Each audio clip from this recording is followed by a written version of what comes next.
Magandang araw mga banateros, nandito naman tayo para pag-usapan itong issue ng seafarer. Naku po, alam nyo ho, ilang araw na ho nating pinag-uusapan ito. Naku, kahit ho ako hindi ko na maintindihan kung bakit ho ganito mga mambabatas natin. Mambabatas ba talaga o mambabarang to mga animal na to? Kasi ho, puro himala, puro magic ang ginagawa nito mga mambabatas natin. Kung maaalala ninyo, ito pong Magna Carta para sa ating mga seafarer, meron po ditong isang provision na kung saan pag sila ho ay nagkaroon ng problema at nanalo po sila doon sa problema na yon. Ulitin natin nanalo na po. Sa DOLE, sa ating labor, nanalo na po sila. Ang mangyayari, instead na maibigay sa kanila ng kumpanya nila yung atraso ng kumpanya, yung kunwari yung insurance o di kaya yung kanilang agency, kesa na bayaran ng direkta, ilalagay sa tinatawag na escrow account.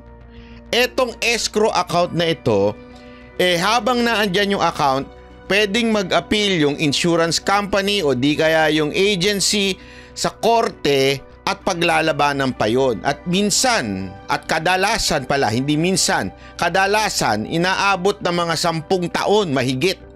So sa madaling salita, kunwari may danyos na nangyari sa'yo dahil sa ikaw ay nadisgrasya sa kasalanan ng kumpanya na yung pinasukan. Halimbawa, magbibigay sila ng 10,000 dolyar dahil sa danyos para sa'yo.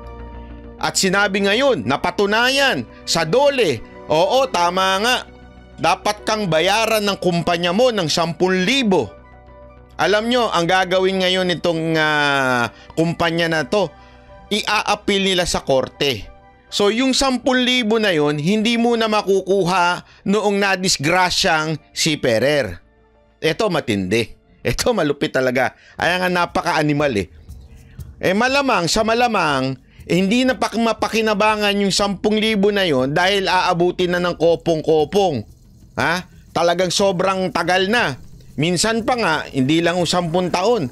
Baka patay na ho yung dapat na paggagamitan noong 10,000 na yun, di ba? Wala na. Ano pang mangyayari niyan? Di wala.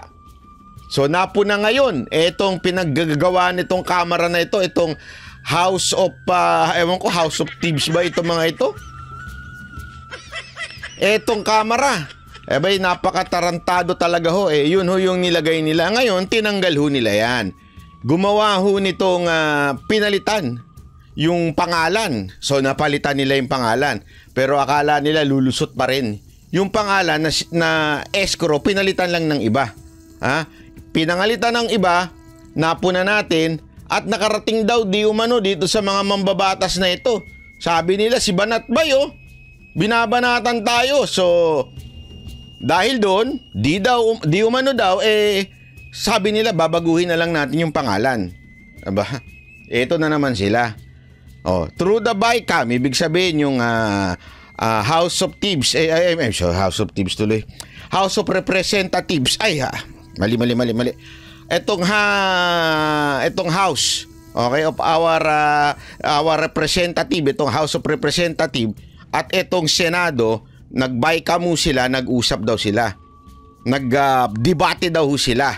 At tatanggalin na nga daw yung escrow at saka yung isa pang yung pinalit na pangalan. Pero ito naman ang siste. Tinalitan na nga yung pangalan, iba na. Magkakaroon daw ng bond. Anak ng tutsa. So sa madaling salita po, yung sinasabi natin ng mga nakaraang video na mapapalitan lang yung pangalan ay totoo pala. Nagigets ninyo? Di ba? Sabi natin yan dito sa ating channel na mapapalitan yung pangalan. Eventually napalitan nga. Ito, hindi na ho yung escrow at saka yung isa pang pangalan, ngayon, iba na. Bonds na. So, pangatlong ng palit ito. Yung mga katarantaduhan itong mga mambabatas natin. Ano naman ho ito? Ito naman daw yung bond. Okay? Palitan na. Magkakaroon daw ng pag nanalo yung seafarer doon sa dole, bago i-award sa kanya, kailangan magkaroon ng bond. Ang problema, yung salitang bond ay napaka komplikado. Bakit? Dalawang klase kasi ng bond dyan eh. Maaaring ang magbigay ng bond ay yung seafarer o di kaya yung kumpanya o kung sino man yung agency na yun. Okay? Sa unang senaryo, etong mga seafarer ang maglalagay ng bond. Sa madaling salita, halimbawa lang, nanalo ng $30,000 yung isang seafarer. Maglalagay daw ng bond. Ito yung unang senaryo. Etong seafarer, bago niya makuha yung 30,000. So, sa madaling salita, maglalabas siya ng maaaring 5,000 o 10,000. Dolyar ho pinag-uusapan dito. Para bago ho matanggap yung kabuuan. Sa madaling salita, maglalabas ka ng kalahati o di kaya ano. Sabi ko, anak ng tarantado pala talaga ito mga ito, no? Napakagago rin, ano? Kaya nga nila ipinaglaban sa dole yung benefit na yon, yung benefits nila na yon, kaya nila pinaglaban sa dole kasi nga wala silang pera. Tapos magkakaroon ng bond. Yun yung unang senaryo. Oh, pangalawang senaryo. Kasi hindi nga malinaw kung ano tong bond na to eh. Hanggang ngayon di pa napapag-usapan eh. Pangalawa naman senaryo, ang magbaband, yun namang agency. Okay? So bago pa rin matanggap, kailangan magbigay pa rin yung agency doon sa account na yon ng bond. Okay? Eh ang problema diyan, paano kunwari yung bond na yon hindi naman po kagad ibinigay ng agency o di kaya naman habang pinaglalabanan kahit na nandyan yung bond, hindi pa rin kagad matatanggap ng seafarer. Ano pinagkaiba nun sa escrow? Abay, tinatarantado nyo talaga itong mga seafarer natin. Kayo namang mga mambabatas natin, huwag nyo namang paglaruan ng mga seafarer. Huwag nyo namang ginagago itong mga seafarer natin. Ano ginagawa nyo lang siyang komplikado para hindi maintindihan itong ating mga seafarer. Tapos may ganito pa, may ganito pang papapel. Oh, 'di ba? Naalala niyo nagkaroon ng rally diyan, pagtitipon ng mga seafarer sa labas ng Senado. Abay, lumabas ho ito.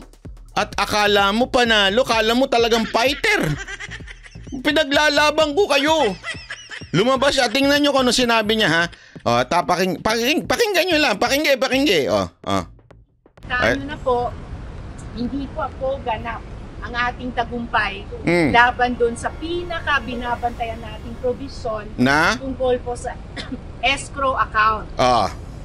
Sa matagal na pag-uusap ng dalawa naming panel, mga 3 oras din po, kalahating araw, ang higit na maraming minuto doon, oras ay inilaan doon sa aming debate tungkol sa escrow account.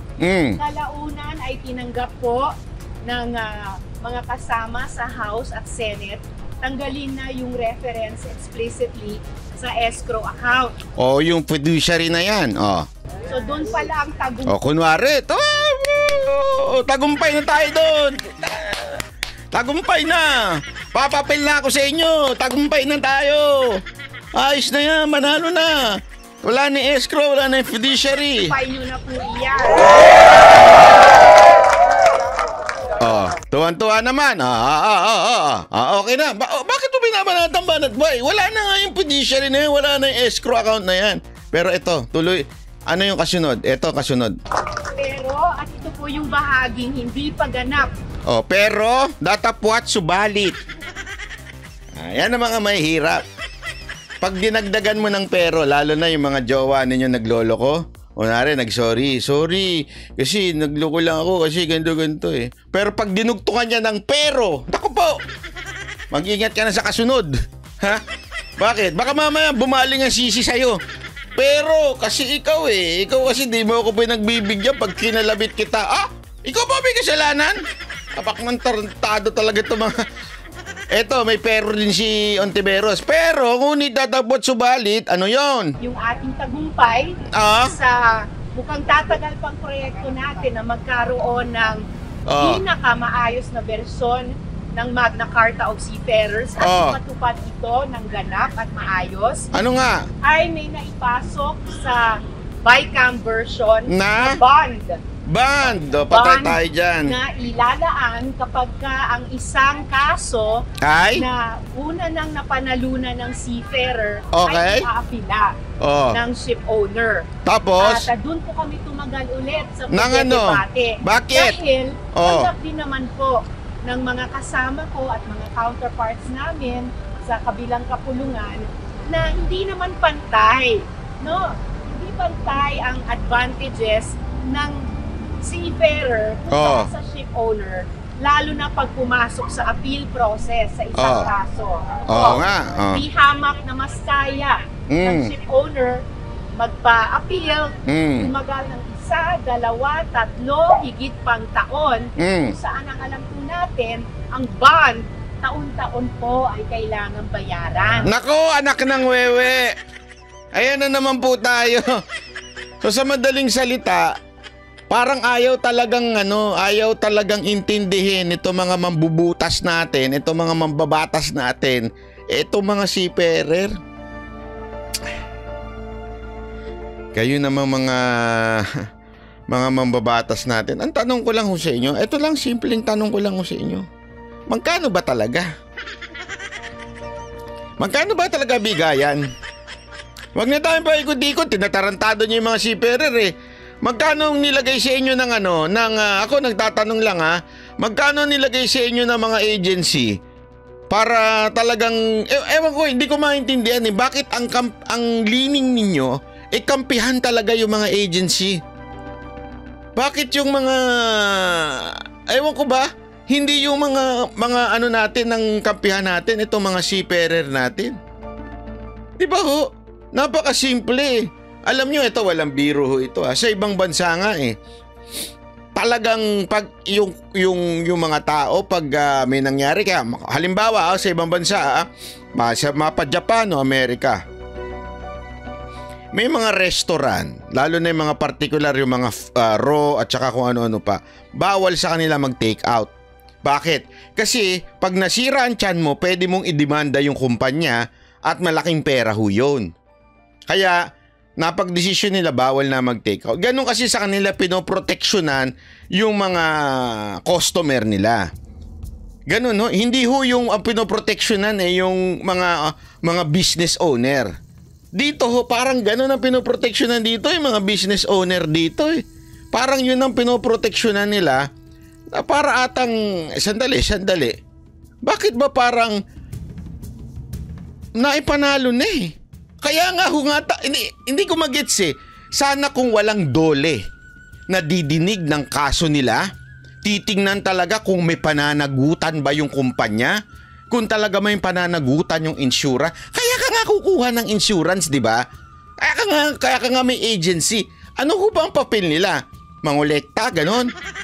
Di ba kaya nga tayo may agency to protect yung ating mga OFW? Yun ang purpose, supposedly.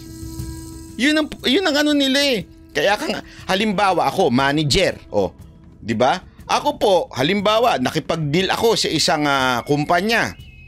Ngayon, nagloko yung kumpanya. Hindi ko pwedeng sabihin doon sa artist ko, pasensya na kayo kasi yung kumpanya nagloko. So ngayong buwan na to, wala muna kayong sahod. Hindi pwede yun. Problema ko yun. Kaya nga ako manager, kaya nga ako kumakatkong ng percentage para sa sarili ko eh. Kasi yun yung protection na hinihingi ng mga talent ko. Kaya ka nag-manage, kailangan mong proteksyonan yung talent mo. Whatever happened dun sa ka-deal ko, ako yun. Kung sumabit siya, hindi pwedeng sumabit yung artist ko. So, may show o wala, kailangan kong bayaran yung artist ko kasi meron akong commitment sa kanila. I am here to protect them. Diba? Ganun ang senaryo ng manager. Okay? Tapos, ako na lang makikipag-deal doon sa kumpanyang nag-breach of contract sa akin. Diba? Yun ang papel. Kaya nga may agency itong mga seafarers, supposedly hindi lang para bigyan sila ng trabaho, proteksyonan sila. Pero parang hindi ho ata ganun ang purpose na ginagawa nito mga agency na ito, mga manning agency na to. Tapos ito pa, masama. Tatakbo tayo sa gobyernong dapat suportahan tayo, dapat proteksyonan tayo, hindi natin makuha. Isipin nyo meron tayong DOLE. Doon sa DOLE, 2 agency ang didinig ng kaso nyo. Diba? Ibig sabihin, talagang bubusisiin. May pananagutan ba yung kumpanya sa disgrasya o sadyang tanga ka lang? Hindi, di ba? Yun ang totoo Kaya sila nandun para alamin kung bakit ka na-disgrasya. Na-disgrasya ka ba kasi habang umiinom ka pa ng kape, bigla kang naglakad at nalunod ka. Bigla. Bakit? Natusok yung mata mo nung yung kutsara do sa kape. Ibig sabihin, aalamin ngayon ng DOLE, kasalanan mo ba, katangahan mo ba, o talagang sadyang may kapabayaan yung kumpanya? Kung meron kapabayaan yung kumpanya, pagbayarin. Tama, mali. Yun ang purpose ng DOLE. May 2 agency na didinig ng kanilang kaso. Ano ginagawa?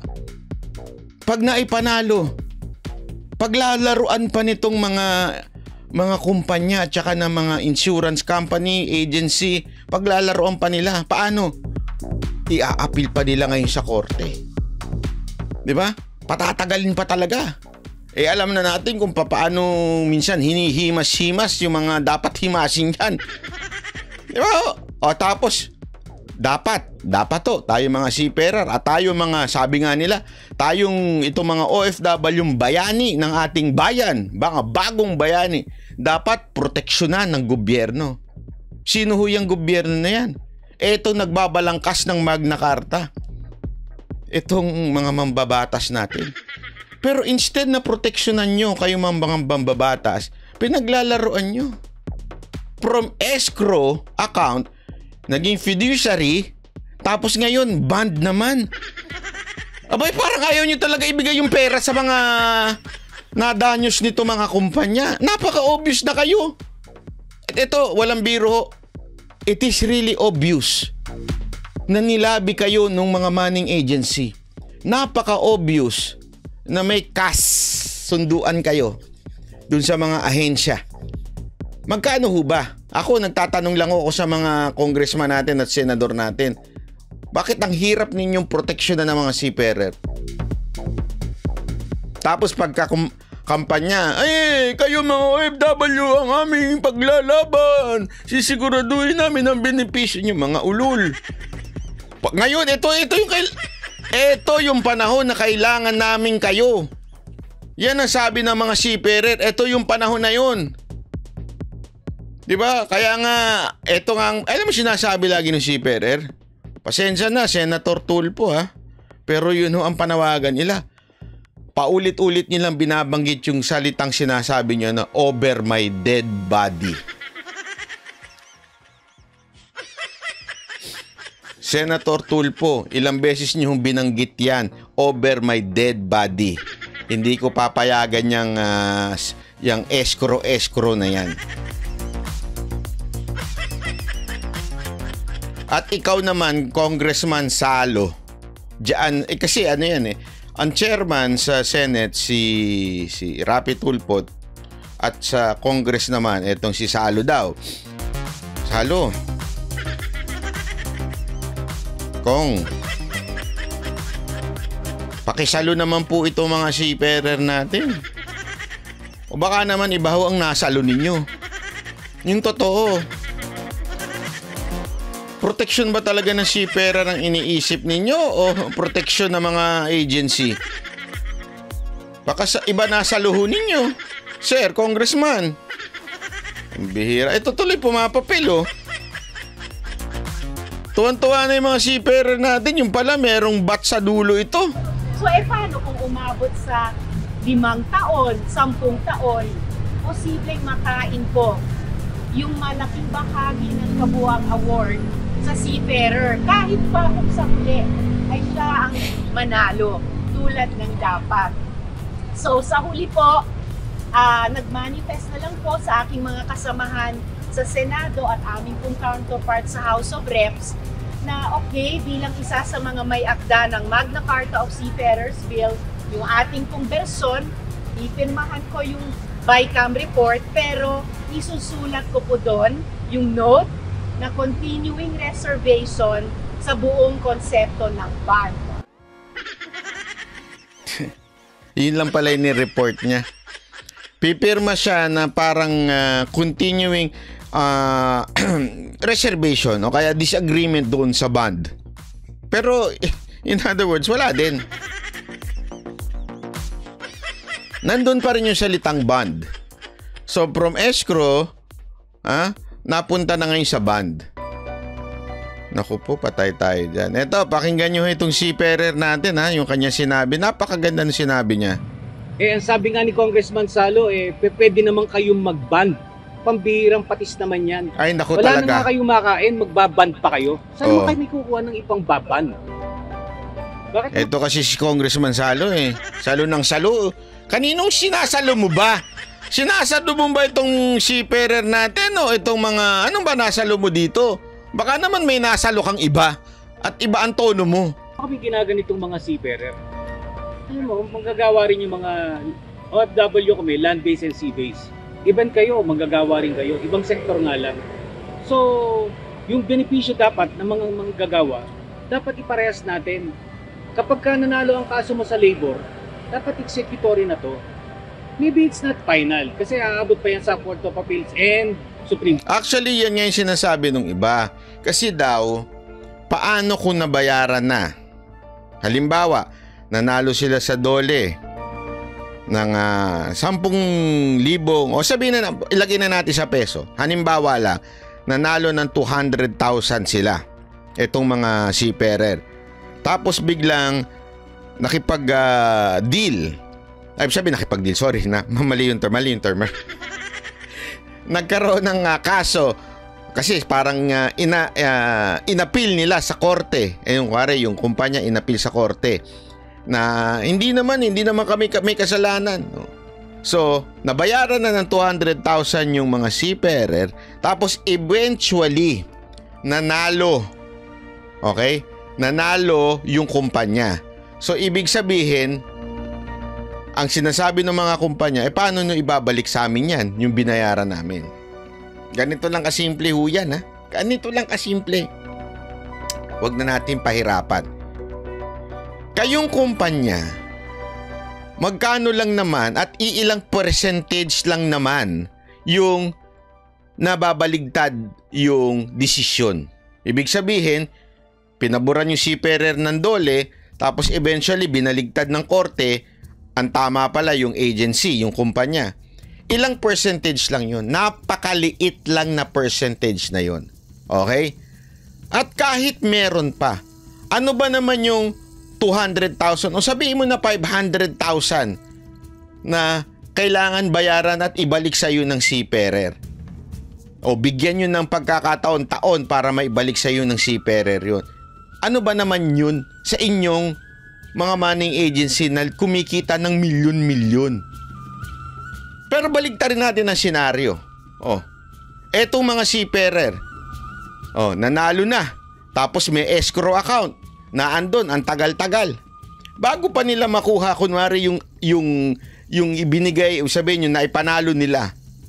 Aba, paghihirap muna sila. Habang kayong mga manning agency, tuloy-tuloy lang ang kita ninyo.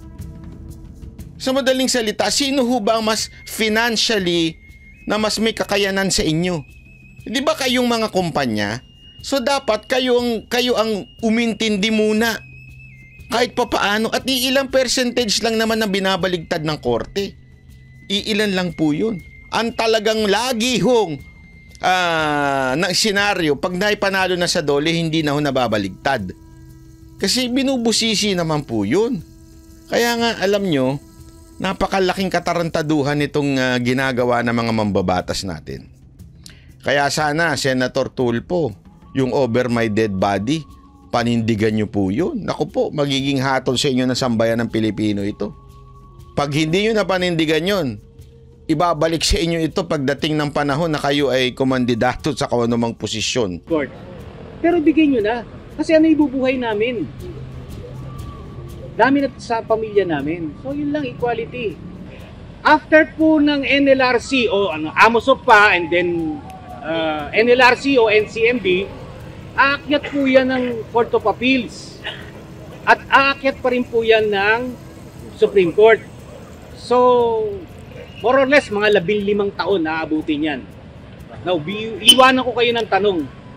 Sa loob ng 15 taon na kung kayo ang nasa kalagayan namin, saan naman kayo kukuha ng pampagamot nyo sa sarili ninyo at ng ibubuhay nyo sa asawa at mga anak ninyo. So, tama po yung sabi ni Congressman Salo. Meron pong 6% interest per annum. Pero pag samasamahin mo yan, kahit may interest pa yan, sabi ko nga, aanhin mo pa yung damo kung patay na ang kabayo. The total amount plus the interest, kung sino, ano pang gagawin mo ron kung wala na yung pamilya mo o kung halos hindi ka na makakagapay. Yung, alam nyo, simpleng-simple lang talaga eh. Ito lang ang naintindihan natin. Napakasimple. Bakit ba ang hirap ninyong mga mambabatas proteksyonan ito mga seafarer? Bakit ba hirap na hirap kayo? Bakit ba hirap na hirap kayong tanggalin yung escrow provision na yan, yung fiduciary provision na yan, yung bond issue na yan? Bakit ba hirap na hirap kayong tanggalin yan? Yung totoo. Yung totoo lang po. Hindi ho kulangot yan. Magkano po? Hindi ho. Wag na tayo magtarantaduhan dito. Magkano nalabi sa inyo? Hindi. Wag na ho kayo magloko-loko dito. Kitang-kita na eh. Talagang ayaw ninyong paboran ang ating mga seafarer. Halatang-halata ang lining ninyo, paboran ang mga money agency, proteksyonan ang kapakanan nito mga negosyante na to at hindi itong mga manggagawa. Abay magkano? Yung totoo. Magkano kasunduan ninyo? Ako'y nagtatanong lang. Subukan nyo pang i-push yan. Isa lang ibig sabihin yan. Kayo mga pinagpalang nila lang ng mga negosyante. Ako po si Banat Bay. Maraming salamat po.